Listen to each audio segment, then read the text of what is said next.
Yes, we are, Daddy. We have questions for today, or what are we doing? I have a lot of questions. Luis, how was the sex last night? Was it good?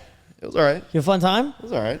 So Luis just came to Toronto to visit us, and we had a pretty crazy time. So, gentlemen, welcome back to the Wingman Podcast. I'm your host, Justin Marc. We got our co-host, Matt Levine, baby. and we have our very special guest today, really close friend of ours, Luis Mercado from To Catch a Cheater, or maybe you're a younger person. You saw him on his new channel, Life Lessons with Luis. Luis is a very established individual, very successful, he's a millionaire, rocks a $100,000 chain on his neck, gets mad bitches, he's got mega clout, and Why aren't you wearing it? yeah, why aren't you wearing a chain, bro? I just didn't put it on, I guess. Yeah. All Do right. I need it? You don't need We'll it. save It's it fine. another time, yeah. It's fine. You got the watch, you got the fucking little bracelet going on. Was that 20 G's on your wrist? It's not that much, All right. but it's up there. So, Luis, how was your weekend this weekend, man? You came to Toronto. You had a good time. That's pretty ladies. Yeah, bro. Toronto's always fun, man. Pride weekend. I never thought of Toronto as a fun city until the first time I came out here with you guys. It really depends on where you go in the world and who you're with. Mm-hmm. You know, it doesn't matter what city you go to because, like, you could be in the same city as someone else and have a completely different experience, you know? But it depends who you're with. So, I mean, you pulled different girls here every single fucking night you were here. Pretty insane. I think your game's, like, world class, man. You should be a dating coach. You should teach this shit, man. You remember I did for a bit? Yeah, no, I remember. Yeah. It's like your game's so tight. It was just so much fun. We had the crazy Pride weekend. I wish you came to more of those events. I know the first night was a little bit weird. It was like kind of strange and out of comfort zone, but there was a lot of really pretty girls out. A lot of bi girls. Like me and Matt were hunting for bi girls. Got like 20 bi girls yesterday, dude. Yeah, you guys are nuts, dude. Tell me about it. My girls are evolving. I'm now into asexuals. Matt was joking yesterday because he brought this girl home and she's like, "Oh, I'm asexual," and Matt was like, "Asexual girls only." Think about it. If your girl's asexual, you don't have to worry about her cheating on you. Exactly. I guess, Sometimes, yeah. you just need a girl in your roster that just loves cuddling and conversations. Makes It sense. doesn't always have to be about sex. I actually agree with that. Sometimes it's just good to have their energy around you. Exactly. I like So you it. need asexuals in your rosters, boys. Yeah, asexual girls. That's definitely an interesting experience. Not my thing. Not my thing. I have a stripper coming over tonight, so we'll see how that goes. I met this girl about a year ago in Montreal. She had a boyfriend, and then we didn't have sex. Actually, we just cuddled naked the entire time. Mm-hmm. But I was pissed off. Like I was frustrated. I'm like, why don't you want to fuck? We're naked. My dick's pressed against her the entire night. She was super hot, and I'm like, she's a French Canadian girl. It's like French accent and everything too. Really cute, ditzy, like sugar baby vibes. You know, really cute girl. But yeah, she didn't want to hook up because she had a boyfriend. But like, I'm like cuddling her naked. Like, how ridiculous is that? Do people understand how good of a setup that you two have out here in Toronto? I don't think most people do. I don't Yeah. think most people realize I how don't good think our setup people is. realize. Like, I was sitting here. I think it was on Friday night or Saturday night. One of those nights. I was just sitting here and I was just counting 1, 2, 3, 4, like 6 girls that are all hooking up with Justin. They're all just walking around and living in this house. Not even living here. And Justin's just off doing whatever. And they're just all waiting like a lair, like a king's lair. I was joking about Louise. Like, this is the new hostel. It's a hostel? Yeah. It's a hostel, but it's a hostel. Wait, what? What the fuck? Because everyone's sleeping over. Yeah. Yeah, well, dude, so the other night, we had 7 girls Yeah. sleep over. I didn't even know. I couldn't even fucking believe it. I didn't even know. I woke up in the morning. I walked out. There's just girls passed out over it. Yeah. Some of them slept outside on the balcony. Dude. Yeah, a girl literally slept on the fucking balcony. And so Farron and Ash came, and they had nowhere to sleep. So they went to go sleep in their car in the parking garage. Really? Yeah, isn't that insane? I didn't know that either. Yeah, so because, I mean, look, there's 2 girls on my bed. Yeah. Right? And I mean, both the girls in my bed, I have threesomes with them. I have threesomes with each other, right? But they're both sleeping. I was just too tired. I was just not even up for it. I wasn't even like into sex that day. I was just so tired, man. Like, when you don't sleep properly, you just don't want to fuck, right? Yeah. And so there was a girl who came over at 5 a.m. to see me, but like I just like my vibe is just like not trying to fuck her, you know. And so she went on the balcony, and then my assistant coach Nate went out and like fingered her apparently. And I'm like, dude, I actually sent him a text message. I'm like, dude, stop trying to fuck all the girls in my harem. like, dude, what are you doing? You know what I mean? He's an interesting character. And anyway, so I go to bed, and then like I woke up in the middle of the night, and I was just like fucking this girl who's sleeping. It's like my main girl. You met her. Mm-hmm. Like we kind of just like started fucking because I haven't fucked her in like 2-3 weeks because I was out of town. She was out of town. So we just woke up and we started going at it. We started going at it, dude. It was funny. And so here's a really funny story, right? So last night I was falling asleep with a girl that Matt brought out, Maddie, right? And she left, and then Matt calls me. He's like, yo, I'm coming home with 6 girls. And so it was really funny because Matt brings all these girls over, and then 2 of the girls were bisexual, and they started just having sex on my couch. So we all just like went inside my room. We're like, oh, we don't want a cock block. That's kind of my excuse to bring these 2 girls in my room, right? And so Matt comes into his room with his asexual girl. He falls asleep. I'm with 2 of the girls, and one of them falls asleep. And so me and this girl are just cuddling. I'm kissing her neck. I'm like fingering her under the blanket. And so it was really funny because anyway, these girls left. But then like I fell asleep, and Matt was asleep in my bed because like I'm like what the fuck, Matt's sleeping, right? And so I woke up, and Matt's like trying to cuddle me. I swear to God, and like dude, no homo. I didn't even tell you this. You don't even know this yet. I haven't told anyone this yet because I woke up today, and because Matt was sleeping in my bed, and I'm like holding his hand, and I lean over, I grab his hand, I start kissing his hand because like for some reason I thought it was a girl because I'm asleep. You're so used to having women there. Yeah, I'm so used to having girls there. So I grab Matt's hand, and I'm just like, whoa, what the fuck? Like I open my eyes and I see it's Matt's hand because I'm feeling the hand. I'm like, it feels like a man's hand. I'm like, what the fuck? I was cuddling him because I was like cuddling with a girl before I fell asleep. Yeah, he woke up and the girls left, right? Yeah. And so yeah, because I woke up in the middle of the night, he's like trying to cuddle me, and I was like, what the fuck? And I wake up and I'm like holding his hand, like trying to kiss his hand, and I'm just like, dude, what the fuck? I grabbed Pill, I put it between us, so I just moved side of the bed. So he side of the hand, kick size bed, and I'm like, Matt, the fuck, bro? No more fall asleep in my bed, dude. That's hilarious. I think it's not the first time this happened too. No, oh yeah, one time Matt did fall asleep in my bed. We had a bunch of girls there, and like they left, and Matt fell asleep, and like I woke up, and he's like trying to fucking cuddle me. I'm like, dude, what the fuck are you doing, bro? It's so annoying because we just get so used to having girls around. Yeah, but it's crazy because 3 months ago I literally had a girlfriend. Like when we started the Wingman podcast, you can see me talking about I have a girlfriend. I met a girl and I fell in love. Right? Then you see me going through like the breakup, and then you see me talking about, you know what? I want to build a sex cult of hot bisexual girls. And then we went to Pride. I took all my bi girls to Pride, just like me, dude. We went on Saturday night. And then on Sunday, the actual Pride event, I counted the girls in the pictures, and there's 6 girls following us around that I've had sex with, right? On Friday night, we're at the club, and there's 9 or 10 girls. I kind of lost count, but I counted 9 or 10 girls in the venue that I've hooked up with or been intimate with. Yeah, I remember. That's just sex. You know what I mean? I'm not including like other girls I've like fooled around with, made out with, or like girls I didn't close, you know? So it's so crazy. Like setup is so fucking important. Right? Because like by having like the right like principles of like what you want and the right like action taking, you just get like these crazy results. That's the thing, though. I think it's only possible if they're all bisexuals. Well, to do what we're doing specifically, for sure. Because I tried it with straight girls. Remember? It didn't work. I had 3 girls in one room. It's always a cry fest. Yeah, dude. I actually started this because I was in Egypt. Right? I had a girlfriend at the time, and Matt is like, "Yo, I have 3 girls at the same party, and they're all crying over me." I'm like, whoa, that sounds interesting. Yeah, there was 2 girls fighting over you the other day. Which girls? You forgot? That was yelling in the living one that room? came over there and apologized to you? She goes, I'm so Oh, sorry. yeah. No, that was fucking hilarious. Dude. All I heard, I walked by and she goes, you don't go in the room with another man that's seen my pussy. Like just yelling at a friend, you know? I don't know what was happening. I just walked out and I heard that part. I'm like, what's going on out here? Man, can you explain the backstory to that? Yeah, what's going on, Matt? Fuck. So one girl was on my Tinder date. Her name starts with a T. So, by the way, I matched the same girl on Tinder. We're just matching all the same Tinder girls. It's so funny. Yeah, and I invited her over, but we like did stuff, but not sex. And so we did other stuff other than sex. And she told me that, hey, you give off too much of a man whore vibes. I'm looking for a relationship. I don't think this is going to work. So we stopped talking. Yeah. Right? So we didn't talk for a few months. And she hit me up recently. She's like, I'm coming to Toronto with my friend. And they came to the club, whatever. But her friend was like a really cute redhead. And you know how I am with redheads. Matt loves his redheads. So yeah, that's what happened. We partied at the nightclub, came back here, and then, you know, I talked to her friend, instantly connect, and eventually we got going and brought her to Justin's room, and then next thing you know, she's like knocking in Justin's room, and it's just so stupid though, because like his Tinder date, she didn't want a relationship with him. Yeah, she's trying to like friends with him or whatever, but she also made out with me. Like I tried having a threesome with her that night. She was doing a double makeout. Like I was making out with her and one of my other girls, right? And I told Justin to go for her. Yeah, and she agreed to having like a little orgy experience with me.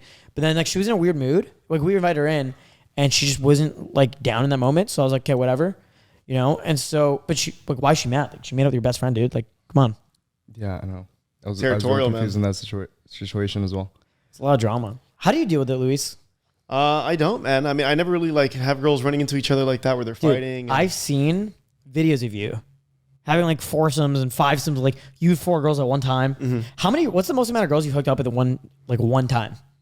In a session, like all together, yeah. 3. So 3. Okay, so 3 girls at a time. Because I remember you sent me a video of you in LA with your ex-girlfriend and like a bunch of girls. You know, so yeah, you see. So how do you deal with like the jealousy of these girls? There isn't any, because like you know, at the time, you know, we have like an understanding, me and my partner, and then the girls are just there for fun and they leave. So there's no like, they're not sticking around. I'm not. So the girls don't know you had a girlfriend. I personally no, of course they know that we're a couple, so they know it's just a hookup. You know, but they're not hanging around. Like, I don't let them hang around at my place. I don't like want that drama. I just work too much. I don't even, you know what I mean? I kind of love it because it's like, dude, I wake up and there's just bitches everywhere, dude. It's awesome. You know, there's like, there's just girls coming into my house. It's like, you know, I can literally just be like, hey, like I'm horny. Like, let's go to my room real quick. This place is like a drop-in center. Yeah, like I don't think people understand who like don't know you guys, how good of a setup you guys have created. Like genuinely how good of a setup. Like first of all, they can't see the rest of this penthouse, but it's a sick open concept type penthouse, kitchen, living room, bar, all open, bedrooms on opposite ends, a wraparound balcony. It's very centered in the city next to all the nightclubs, which is all just walking distance. Then you guys are both promoters. You also do photography. Like everything about what you guys are doing, like as opposed to a guy that has to go up to a girl and hit on her at the bar or at the club. You know, Matt's doing photography, so they're like tapping him. Can you take photos of us? Then they're leaning in, looking at the photos. This, oh, let me get your Instagram. Like it's just all communicating, constantly around. They have reasons to talk to you other than trying to flirt, right? So even if they have boyfriends, they're coming up, oh, can you get a photo of me and my girlfriends? And like they know what they're doing. They're kind of setting up also potentials on their back end. Then you guys always have after parties here. So no matter what, they always end up here. So no matter what happens at the club, they just end up here in groups. You guys keep the ratio like one guy to every 10 girls. So no matter what, like I experienced this on the boat the other day because it's just like, you know, there's tons of guys, right? But if there's tons of girls, there's only like I was telling you, there's me, there's Muhammad, there was like some guy named Carl or something like that, and some other big dude. There's a couple dudes, right? There's like 4 dudes total, and there's about like 20 girls, right? And then I could probably discount 2 of these guys out of just like not even an option for girls. Because there's no game. They just like, come on, like you just look at these men, they're just not even options, right? So then it's literally turned into every girl. I was talking to one girl and then everyone's just coming up tapping to me, trying to make conversation with me because like that's the only guy that's there. Yeah, I don't think people realize like you guys have it awesome. How important having a proper ratio is. Yeah. Like I have girls constantly text me, hey, like what's the ratio of guys to girls at the after party? I'm like, there's like 1 to 10. So it depends on the girl, but most girls want a good ratio of girls. Like most they girls feel safe. It's fun. Want to have more girls there. Because like how many times has a girl been saying like, oh, we're going to go to this cool after party? Ends up being like some like sketchy like fucking crack den, bunch of dudes. Trap house. It's like 20 dudes. Like 2 girls. Yeah. Makes the girls very uncomfortable. I have a genuine question for both of you guys. Sure. Do you guys ever get tired of it? I get physically tired, but mentally, I fucking love it, dude. I love it. I would answer the same, yeah. Like physically, I'm exhausted. Dude, I slept for 4 hours last night. It's not even like effort anymore. It's like autopilot. Yeah, this is just your life.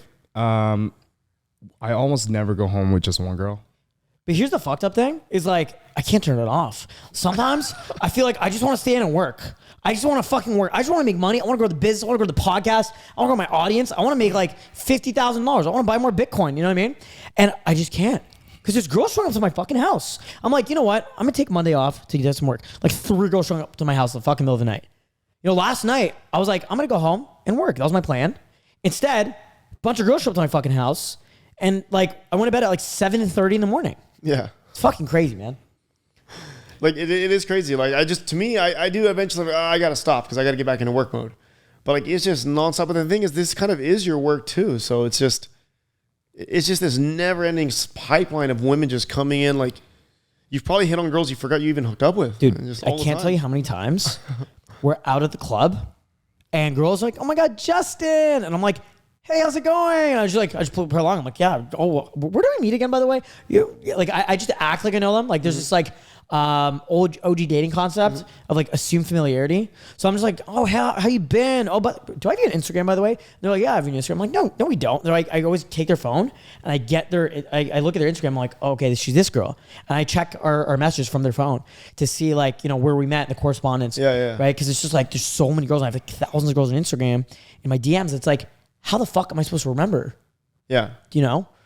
And so, especially if you're not hooking up with the girls. So I always tell girls, I'll only remember you if we've hooked up. And so sometimes when I don't remember girls and they're like upset, like, you don't remember me? I've been in your house. I've been in, we partied here. We put on the boat. We did this and that. And I'm like, sorry, I don't remember. I don't remember. I only remember girls I hook up with. And that's kind of my way of being like, let's hook up. You know what I mean? Yeah. And it's funny because it's like plausible deniability. But it's actually true too. Like if I hook up with a girl, then I will remember her, It's crazy because there's so many guys that like, a lot of men are working really hard to make money so they can eventually have girls in their life. And like so many guys wish they had your life, but multimillionaires, 7-8 figure guys, like just wishing they had what you guys have right now. But the crazy thing is what we have, money can't buy. I know. And that's what most guys don't fucking realize. I know. What we have, you cannot purchase. You can't go to the store and purchase a bunch of bitches. You know what I mean? You can buy a yacht and you can get girls on your yacht, but it's not going to get them to respect you or sleep with you. Mm-hmm. You can take girls out to fancy dinners and spend lots of money on them, but it's not going to make them attracted to you. It'll get you used by a lot of girls. Honestly, yeah, I think it makes it more awkward. Because a lot of the hot girls are like, what ages? You're like up to maybe 25, you're kind of capping them off. But like those girls aren't used to, like, they're used to going to simpler restaurants and things like that. You take them to a fancy restaurant, it's honestly, they're out of place. Yeah, it's intimidating. You know what I mean? Well, yesterday we went to a fancy-ass restaurant. How much did you spend on dinner yesterday, man? It's like 400 something. Okay, you spent $400 on fucking dinner. We're with this cutest fuck girl who's 18 years old, right? And I was asking, like, do you usually... Justin texted me. No, she graduated high school 2 weeks ago. Yeah. So, like, we're with this, like, 18-year-old girl who just graduated high school. And she's literally 18, right? It's illegal. Before you guys try, like, pulling bullshit, it's fucking legal. This girl's hot as fuck.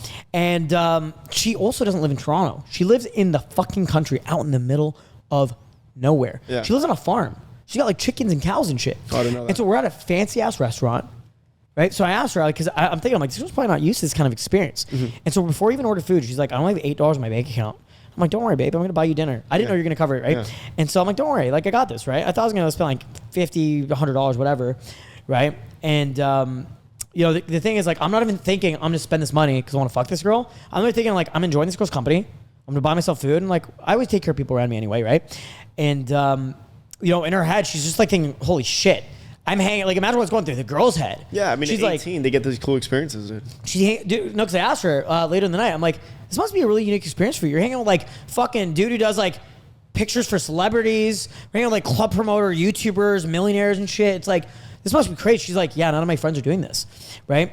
But then when you get a lot of these young girls who just get like money spent on them, but all these rich fucking dudes, and the guys they have no game either. Now that becomes like the standard. Mm-hmm. So by the time the girl is 25, she's used to that kind of like sugar daddy lifestyle. Mm-hmm. And then they demand it from you. And I'm like, fuck you. They won't get it, yeah. You know what I mean? Because I'm not giving her that experience. I will never, ever pay for a girl if they ask me to. If a girl asks me to fly her out, she's not getting flown out. Yeah. Girl asked me to buy her dinner. I'm not buying her dinner, dude. Yeah, I don't like that demeanor either because it's already just the wrong setup. It's like, this is already starting off wrong. Like, if I do that, that's out of the kindness of my heart because you have the attitude of you don't want, like, the girls that say, oh, I don't want you to do that for me. I'll pay it for myself. I'll want to help them out. 100%. But if they have the attitude of entitlement, it's like, no, I'd rather not. I met this beautiful girl in Mexico a couple years ago during COVID, right? She's 18 years old, and I took her to, like, this nice little bar, and it wasn't even expensive. It was, like...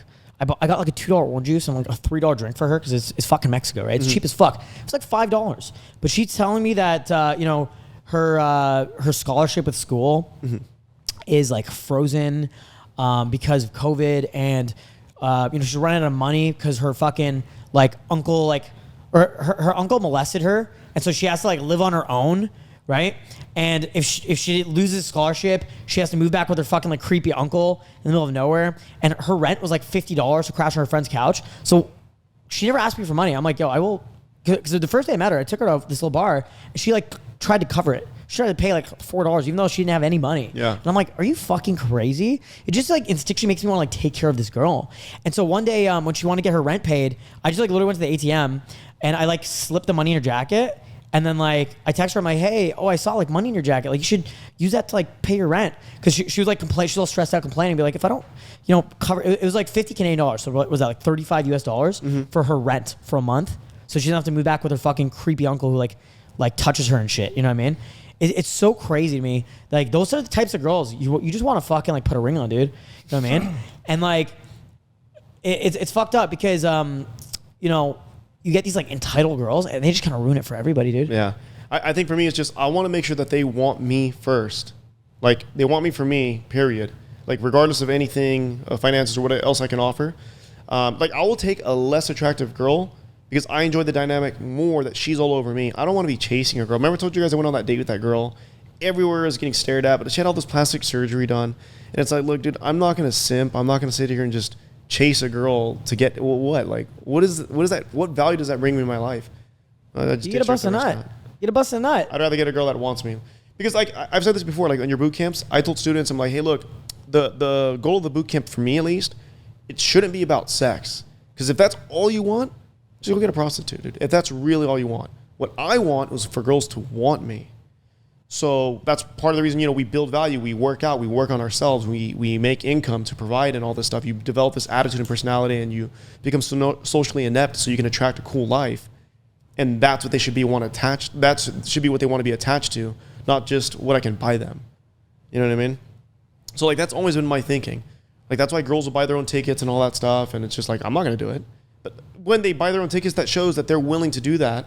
So then I'll spend money. I don't mind taking them out to eat and spending money on them. Like, it's not even about the money. I just want to make sure the dynamic is that they want me for me. That's secondary. You know what I mean?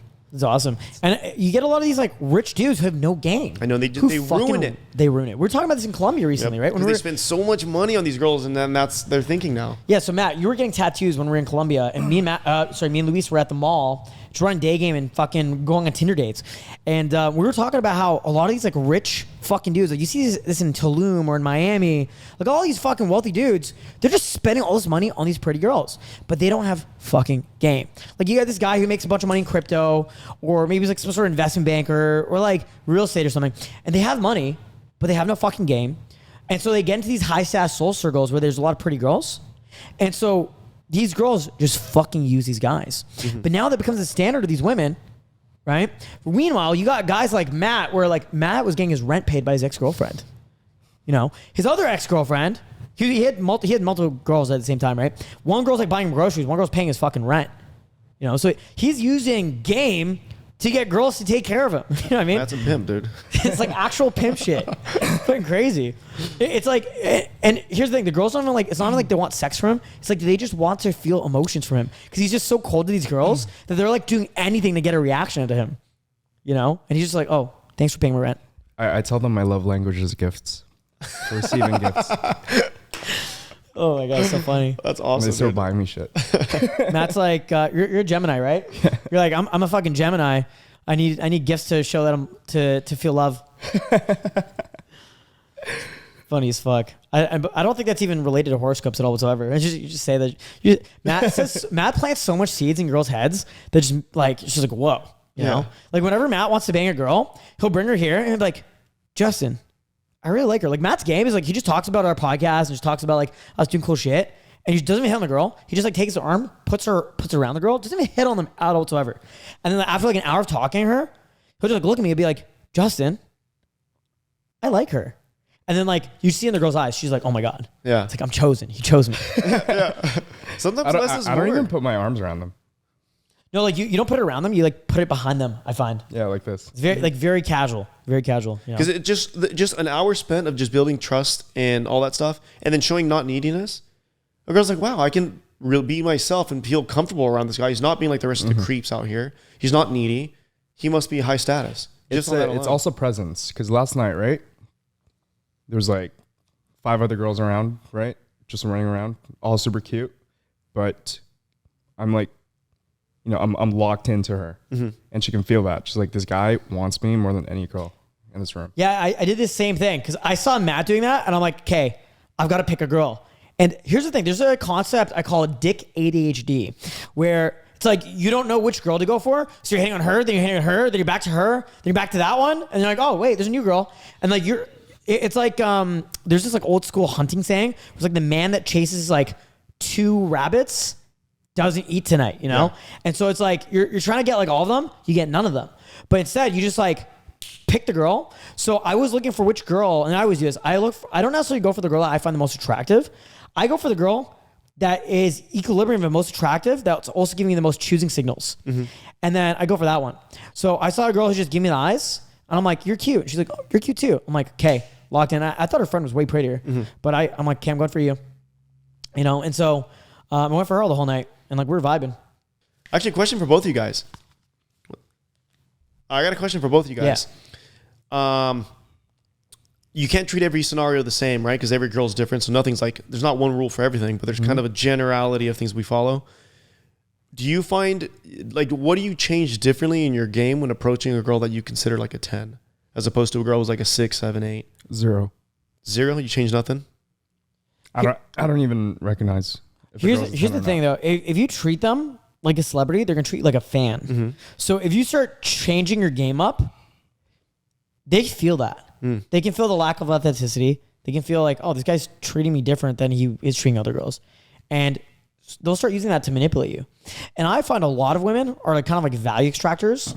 So it's like my general mindset is like, I want to give you no value except my penis. Like when I'm fucking a lot of girls, it's like the only value I can give them is my dick. Mm-hmm. Like I was living down the street from here in a very tiny condo, and I just had like a bed in the living room. So I pull girls home all the time for an after party. There's no after party, dude. It was just like my little fucking tiny little fucking lakeside condo.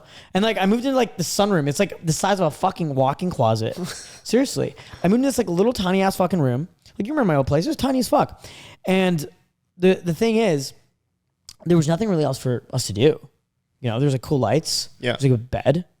You know? It's like there's nothing else for, like, I mean, we can watch Netflix. We can just like chill and cuddle and like hook up, right? Mm-hmm. So I actually find when I moved in the penthouse, I get cock blocked a lot.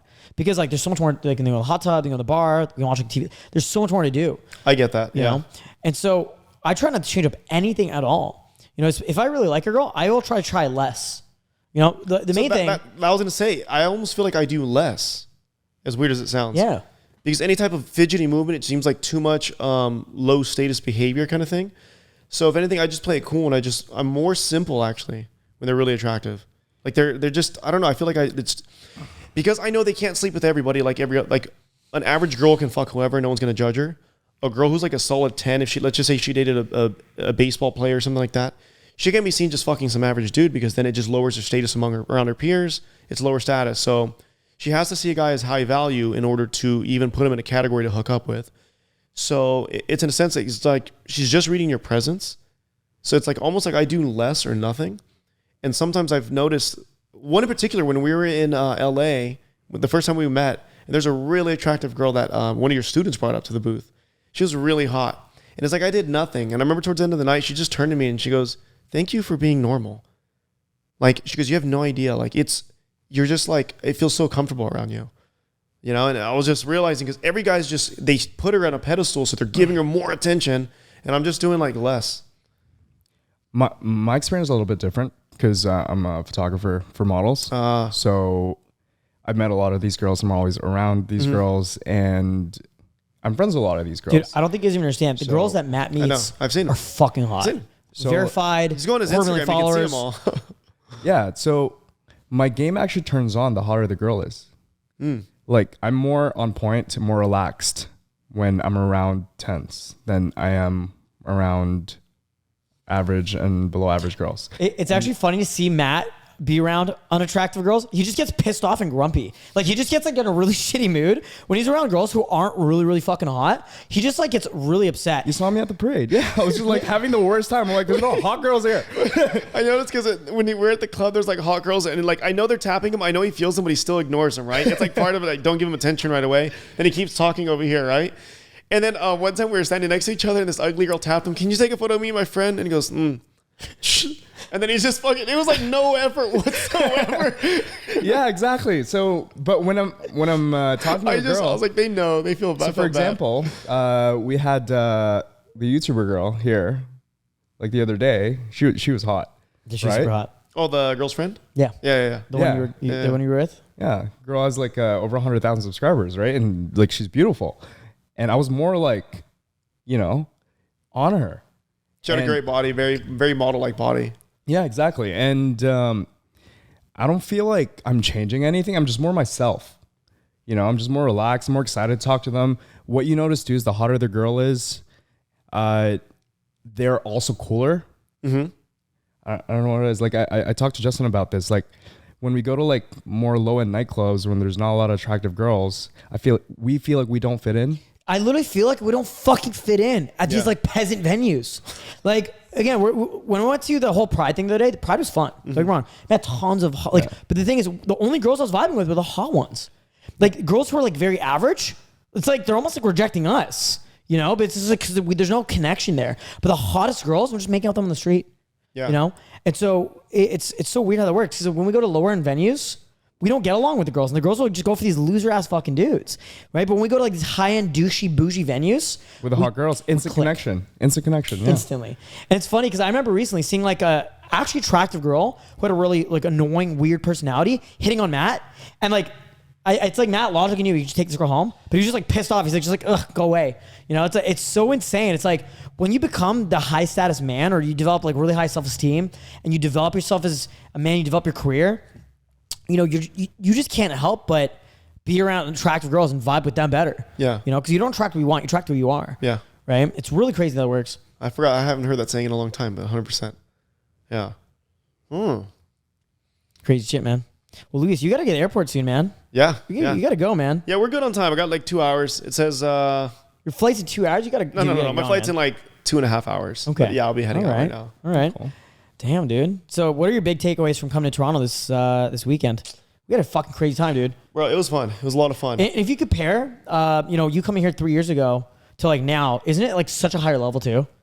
Yeah, I think we've all gotten older. Yeah, we've all gotten older, more successful. Like my net worth has gone up. Like probably over 10x in the last 2 years, right? So it's like, and I know you're in a similar situation, right? Financially, like you went, like we all killed it, but like I also feel like my status has gone up, like my maturity's gone up, and like my spiritual wisdom as a man's gone up. So it's like, what were your big takeaways from like here this weekend? Bro, honestly, I have more fun hanging out with you guys.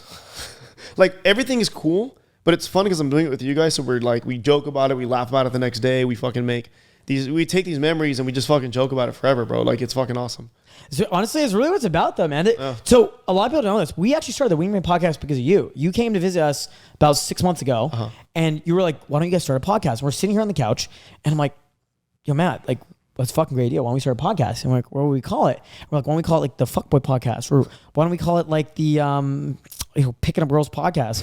We're like, well, I met Matt on like a pickup artist forum in 2013 because I was looking for a wingman. It was like to find a wingman form of simple pickup, right? So if people remember simple pickup is their forum, that's how I met Matt because I was looking for a wingman, right? Because my fucking wingman got in a relationship right away, and I'm like, dude, I don't have fucking anyone to go out and pick up girls with. And me and Matt both were like in a similar situation. You know, no one around us really understood what we want to do in this journey we want to go on. We became friends. We didn't live too far away from each other. So like, why don't we call it the Wingman Podcast? I think it's brilliant, bro. I think this podcast is gonna blow up. Yeah, can't fucking wait, dude. Yeah, can't fucking wait. So yeah, man, it's crazy as fuck. But yeah, that's really what it's all about, right? Like life's really about like. Here's the thing. I was club promoting at this really good venue in Toronto, and I was bringing out 80 to 120 girls each Friday. Pretty fucking insane. And I was just like known as the guy in the venue. Like all the staff would be like, "Yo, it's the guy who brings all the girls." Right? I mean, it's what they're paying me for. But I was like kind of depressed. Because I didn't have any of my boys doing it with me. It was just me. It was just fucking me, right? It was just me. And so I asked one of my buddies, I'm like, yo, why don't we just like partner up? Because I know he's really good. Like he'll bring out 50 to 100 girls a night. I'll bring out 50 to 100 girls a night. I'm like, why don't we just partner up and bring out like 200 to 300 girls a weekend, take over the fucking city, and just have like epic fucking memories. And then we got Matt to partner up. I got Matt into like the promoting thing as well. With the photography set up too, at the same club we're doing it at. It's like Matt's taking the pictures, right? I'm bringing all the fucking girls. He's bringing a bunch of girls too. He's bringing girls from other tables, bringing them to my table. We just created this epic fucking party of the hottest girls. Right, it was crazy. It's fucking nuts. Wednesday night, you made me feel like a celebrity guy, honestly. Because like I just sat there in the booth and you just kept bringing there was like a line of women just coming in to meet me, and I looked past and there's just more waiting in line. And then the moment one was like sat next to me, you can just see their presence. They were so like, oh my god, I get to sit next to him. No, Luis, there's two more, and then they bring them, and I just dismiss her, and she just patiently waits off to the side and like You know what I was Everyone's doing? Most of these girls didn't even know who you were, too. I know. I'm just running around the club, cold approaching girls, because it was your first night in Toronto, and I want to make sure you have a great fucking time. Because like I want to start like the week off with, fucking let's go. Yeah. So I'm just cold approaching girls, and I'm like, hey, my buddy's a famous YouTuber, and he's got over 1 billion views, right? I'm just like hyping you the fuck up. I'm like, you see that chain on his neck? It's $100,000. Man, I'm like, he's a multi-millionaire. You gotta go meet this guy, right? So and like, they're just like, what the fuck, right? But like, I'm saying it with so much conviction that they're like, okay, right? And then they come over to you and you're just like, oh, hey, what's up, right? And then, but one of the girls knew you and she starts telling her friends. Yeah, that's what really hypes it up and gets that momentum going. And so we just created this like crazy equilibrium. I just like throwing girls at you. Yeah. Then I started filming it. It's so fucking funny. And you have like literally a lineup of girls. Yeah. But isn't it so crazy? It's like, you can arguably do, like I could fake that with someone else. Like one time I threw one of my students in my room with a girl and I'm like, yo, this guy's a Bitcoin millionaire. And she ended up like making out with him, like sucking his dick. This kid was like a virgin. And I'm like, what the hell? Right? So it's like, you can like pretty much almost fake that status, right? Just by like. But we call it, it's edification. I mean, you can say that about anybody. When I introduce you, I say, look, he's one of the biggest promoters in Toronto. You need to know this guy. Like, no matter what, just get connected with him, all right? Go talk to him. Like, and like, you say that about anybody. I'm like, we can talk about Muhammad. I say, listen, he's one of the best real estate agents in the entire city of Toronto. He's well connected, all this. It's just edification. It's how you edify a person. For sure. When we used to do presentations and I was doing sales back in the day, some people that just didn't get it, if I'm going to bring up Matt to speak, some people go, oh, guys, to the front of the room, we have Matt. It's like, bro, who's excited to see him? But if I say, listen, guys, this guy is a world-renowned photographer. He does photography for, celebrities. He's a celebrity photographer. He also runs a lot of nightclub businesses. He's well connected in the city of Toronto. And he's accomplished all this at the age of 25 or whatever. Then people are like you never see this guy with less than one girl on him or less than 2 girls on his arm or something like that. It's all about edification. For sure. And we used to do that in sales all the time whenever you introduce somebody. So now it gets people to want to pay attention. But I mean, none of the stuff you're saying is false. It's how you present it. You know what I mean? Exactly. And so the crazy thing though is every single guy probably has like something about them that's like unique and interesting. Like whether you're like maybe you're just good at video games. Maybe you're really good at dancing on TikTok or something. So there's so many different ways you can actually like do that, but you can't do it yourself. This is why having a wingman is so fucking important. This is my buddy Justin. He has the biggest dick I've ever seen. It's annoying.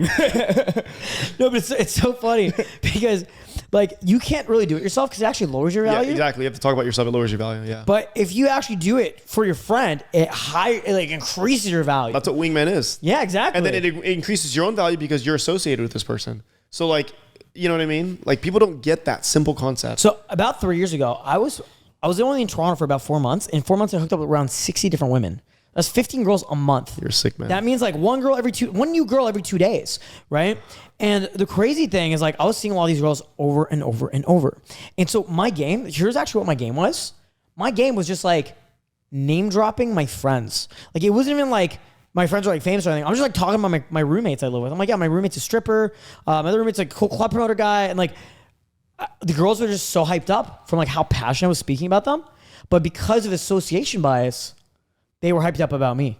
Yeah. Right? I was just bragging about how cool my friends are, how much I like them. And that was like my game.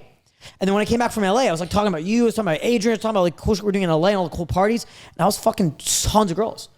Right? And it's just like talking about your experience, but being passionate about it and like framing everything in a very positive light. It's really crazy that works. And that's really what life's about, man. It's about like having your boys. You go travel, you go make money, you go get rich, you go get clout, you go get hoes, you go do cool fucking shit. And you share and laugh about it. You know what I mean? Yeah. Fucking epic. Yeah. We had a crazy, crazy fucking week. I think I had like 5 girls this week. And then there's like 2 other girls I almost like had sex with, but I didn't. It's pretty crazy, man. It was an epic fucking time. Just in like 3 days. 3 days, Mm-hmm. It's just like tripping over hoes. Like come to my bedroom, there's like girls on the floor, and I'm like, what the fuck?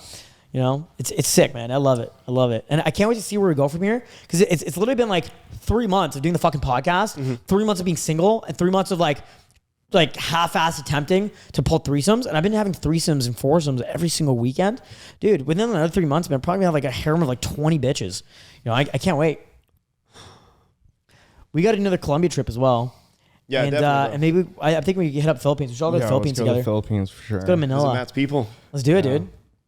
All right, man. Fucking burn in the Philippines, dude. I think that's it for me, You gotta man. go, man. Gotta get You gotta going. go. Yeah. Anyway, guys, thanks so much for watching. Go follow Luis, Real Luis Micardo on Instagram. Matt.Levine on Instagram. Drunk Justin 2 on Instagram. Thanks for being a part of the Wingman Podcast. We're on Spotify. We're on Apple. We're on YouTube. Make sure you subscribe on all platforms. We'll see you guys soon. Much love. We'll talk to you soon.